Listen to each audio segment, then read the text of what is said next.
Hello everyone, my name is Deepika. आज हम लोग यूपीएससी सी सेट 2021 के मैथ्स एंड रीजनिंग के क्वेश्चंस करने वाले हैं। चार पार्ट हम ऑलरेडी डिस्कस कर चुके हैं। ये वाला पार्ट 5 है जिसमें हम सीरीज ए के क्वेश्चन नंबर 45 टू 50 डिस्कस करने वाले हैं। तो चलिए स्टार्ट करते हैं। इस क्वेश्चन में हमें चार प्लेयर्स दिए हुए हैं और फर्स्ट इनिंग्स में उन्होंने जो रन्स बनाए हैं वो दिए हुए हैं, सेकंड इनिंग्स में जो रन्स बनाए हैं वो दिए हुए हैं, और जो फर्स्ट इनिंग्स में जो बॉल्स थी और सेकंड इनिंग्स में जो बॉल्स थी वो दी हुई हैं। तो हमें ये बताना है फास्टेस्ट रन स्कोरर कौन है टीम में। तो देख लेते हैं। अब इस क्वेश्चन के लिए क्या है, सबसे पहले जो फर्स्ट इनिंग और सेकंड इनिंग के रन्स थे ए बी सी डी के, उन्हें हम ऐड कर देंगे। तो 61 और 14 को जब ऐड करेंगे तो हमारे पास 75 आ जाएगा। इसी तरह से 5 और 50 को ऐड करने पर 55 आएगा बी का। सी के लिए 15 प्लस 20 35 रन बनाए हैं सी ने, और डी ने 13 plus 12 is equal to 25 run D ने बनाए हैं। और ये रन कितनी कितनी बॉल्स पर बनाए हैं तो ये भी देख लेते हैं। तो ए ने 99 प्लस 76 175 बॉल्स पर बनाए हैं। बी ने 12 प्लस 85 97 बॉल्स पर ये रन बनाए हैं। सी ने 75 प्लस 50 125 बॉल्स पर ये रन बनाए हैं, और डी ने 55 प्लस 50 105 बॉल्स पर ये रन बनाए हैं। अब यहाँ पर अगर आप देखेंगे तो रन रेट के लिए क्या करना होगा, ये जो रन्स हैं इन्हें टोटल बॉल्स से डिवाइड करना होगा। तो जब हम एक ए में ए का डिवाइड करेंगे तो ए की रन रेट हमारे पास आ जाएगी 0.428। इसी तरह से बी की आ जाएगी हमारे पास 0.567, सी की आ जाएगी 0.28 और डी का आ जाएगा 0.238। तो यहाँ से देख लेंगे तो बी हाई फास्टेस्ट है, तो इसका आंसर होगा बी।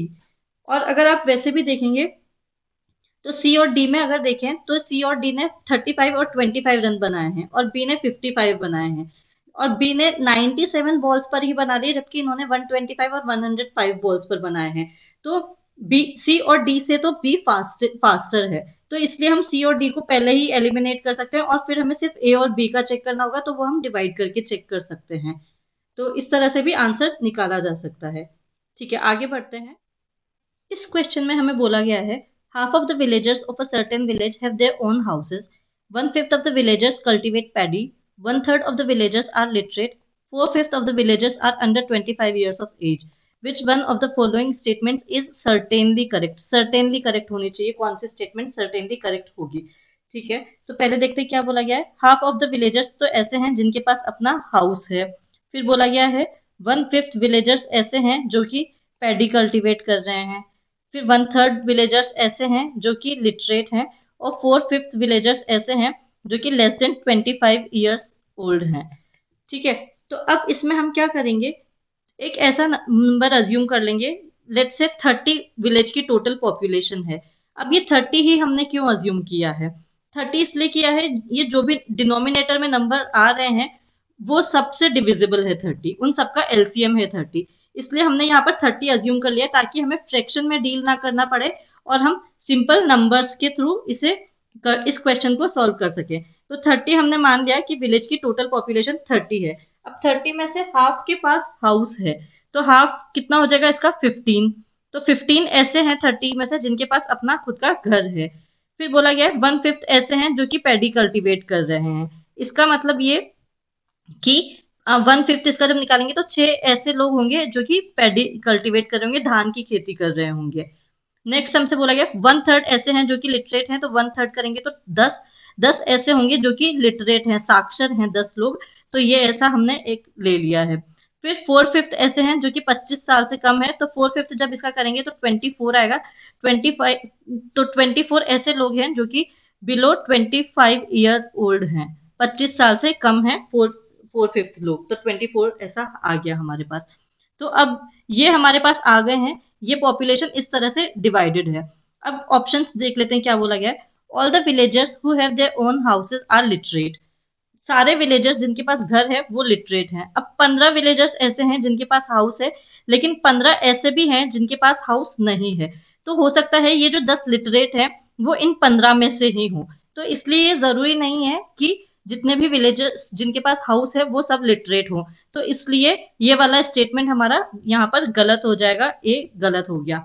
उसके बाद बी में क्या बोला गया है, some villagers under 25 years years of age are literate. Some बोल दिया गया है यहाँ पर, कुछ विलेजर्स ऐसे हैं जो कि 25 साल से कम है, वो लिटरेट है, मतलब साक्षर हैं।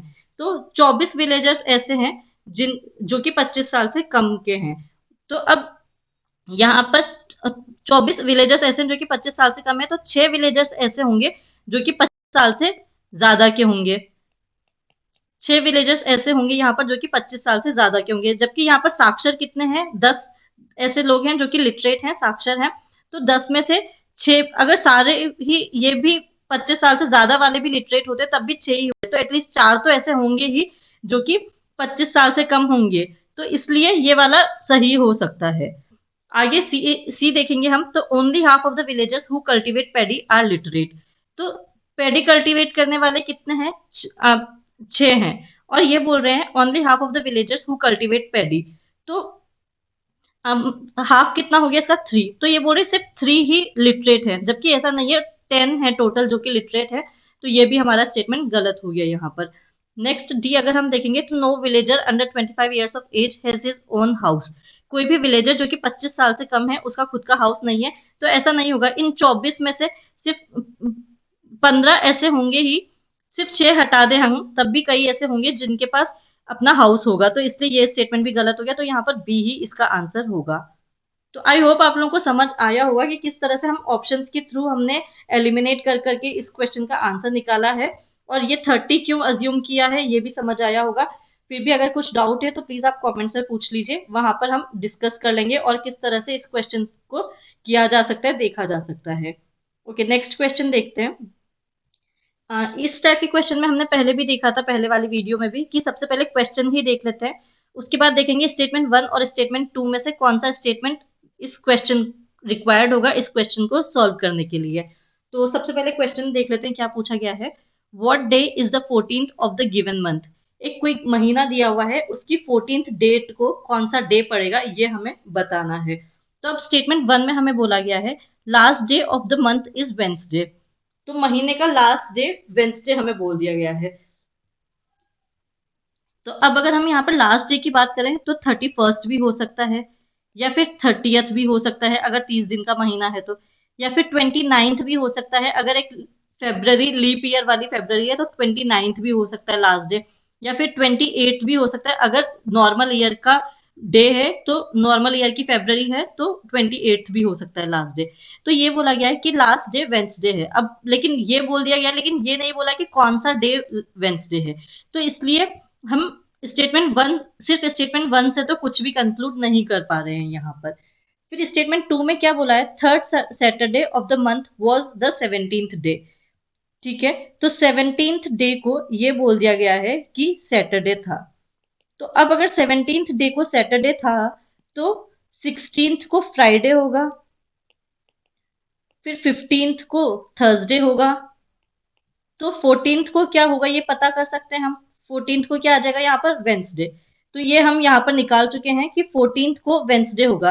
तो ये स्टेटमेंट 2 से हम निकाल पा रहे हैं कि कौन से 14th डेट पर कौन सा डे पड़ेगा।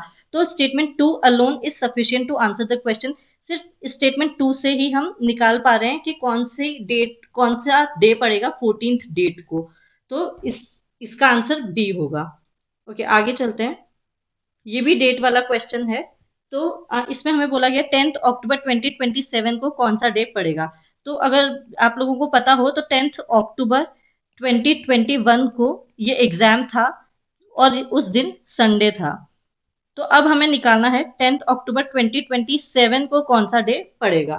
ठीक है, तो अब इस क्वेश्चन को करने के लिए हमें दो चीजें पता होनी चाहिए। पहला कि एक non leap year, normal year में 365 डेज होते हैं, और दूसरी ये कि लीप ईयर में 366 डेज होते हैं।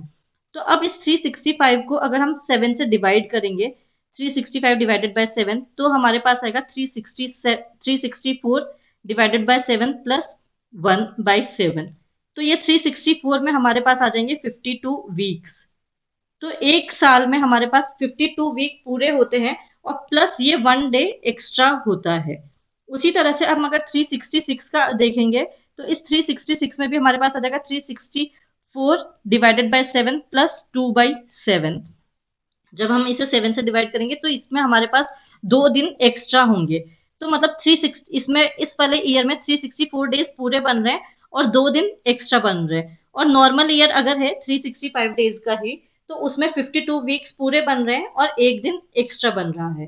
तो जब भी हम एक साल से दूसरे साल में जा रहे होंगे, तो सेम डेट पर एक एक डे आगे जा चुका होगा। तो जैसे इस क्वेश्चन में 2021 पर संडे दिया हुआ है, तो 10 अक्टूबर 2022 को मंडे होने वाला है, एक दिन आगे बढ़ चुका होगा।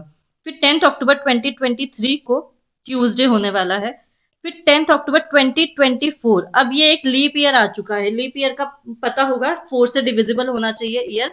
तो ये एक लीप ईयर आ चुका है, तो यहाँ पर हम 2 दिन आगे बढ़ जाएंगे। तो वेंसडे स्किप करके यहाँ पर हम थर्सडे हो जाएगा 10 अक्टूबर 2024 को। फिर 2025 में वापस से नॉर्मल ईयर आ गया है, तो एक ही दिन आगे चलेंगे, तो यहाँ पर फ्राइडे आ जाएगा। फिर 10 अक्टूबर 2026 को सैटरडे होगा, क्योंकि ये भी नॉर्मल ईयर है। फिर 10 अक्टूबर 2027, जो कि हमसे पूछा ही गया है, उस दिन फिर से हमारे पास संडे ही आ जाएगा। तो ये पूरा ए इसका आंसर होगा, संडे आ चुका होगा हमारा वापस से 10 अक्टूबर 2027 को। ओके, आगे चलते हैं। इस टाइप का क्वेश्चन हमने पार्ट 2 वाले वीडियो में, जो फर्स्ट क्वेश्चन था वो भी सेम था, 15 नंबर का क्वेश्चन था, तो वो भी बिल्कुल सेम ही था, बस कंक्लूजन्स उसमें अलग दिए हुए थे। इस बाकी स्टेटमेंट्स बिल्कुल सिमिलर तरह की थी। तो इसमें क्या बोला गया है हमें, some greens are blues and some blues are blacks. तो ये हमने पहले ही वेन डायग्राम बना लिया है यहाँ पर, जिसमें हमने मान लिया है सम ग्रीन्स आर ब्लूज, ये ग्रीन्स है और ये ब्लूज है। तो सम ग्रीन्स आर ब्लूज, तो ये जो शेडेड एरिया हो गया, ये ब्लू ऐसा हो गया, जो कि ग्रीन और ब्लू दोनों में कॉमन है। फिर हमें बोला गया है नेक्स्ट स्टेटमेंट में, सम ब्लूज आर ब्लैक्स। तो अब इसके लिए हम दो केसेस बना लेंगे। एक तो ये वाला बन जाएगा, इस केस में क्या हो रहा है, ये केस 1 है ब्लैक, ये केस 1 है। इसमें ग्रीन और ब्लैक बिल्कुल एक्सक्लूडेड हैं एक दूसरे से, दोनों में कोई इंटरेक्शन नहीं है। लेकिन जो इसका सेकंड केस बनेगा वो इस तरह से बनेगा कुछ। इस केस में क्या हो रहा है, ये ब्लैक है, इस केस में क्या हो रहा है, कुछ ग्रीन और ब्लैक ओवरलैप कर रहे हैं। तो ये इस स्टेटमेंट को तो फुलफिल कर रहा है, सम ब्लूज आर ब्लैक्स, लेकिन ग्रीन से उसका वो चेंज हो जा रहा है। तो ये केस 2 हमारे पास यहाँ पर आ जाएगा। तो ये दो केसेस इस तरह से बनेंगे हमारे पास।